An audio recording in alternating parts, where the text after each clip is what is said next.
ఊరు పిల్లలకి ఇంగ్లీష్ ఈజీగా నేర్పాలంటే ఏ ఫర్ యాంట్ అంటే ఏంటిది యాంట్ ఇక్కడ నీ ముందర వాడుతున్నది. యాపిల్ అంటే ఆ పిల్లలకు తెలియదు కదా.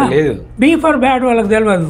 B for buffalo or A for agriculture పొలం అక్కడే ఉంది. ఇట్లా 56 అక్షరాల కంటెంట్స్ తయారు చేయాలి. గ్రాడ్యుయేషన్ లో సెకండ్ ఇయర్ తర్వాత తెలుగు ఇంగ్లీష్ సబ్జెక్టులు ఆగిపోతాయి. కాళిదాసు రఘువంశం లేదా మేఘ సందేశం మేము చదువుకునే రోజులు కూడా అదే ఉండే కదా.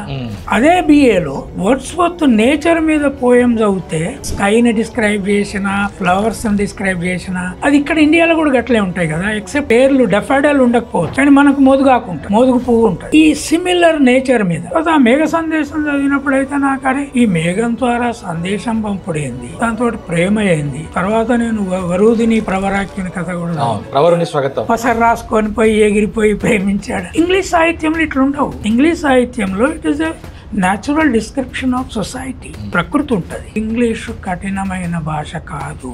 ఒకటేంది అంటే ఆగలు ఎట్లా దుంతావో ఒక పాఠం లేదు, ఉండి ఎట్లా చేస్తారో ఒక పాఠం లేదు, కానీ ఋషి కూర్చొని చెట్టు కింద తపస్సు ఎట్లా చేస్తాడో పాఠం.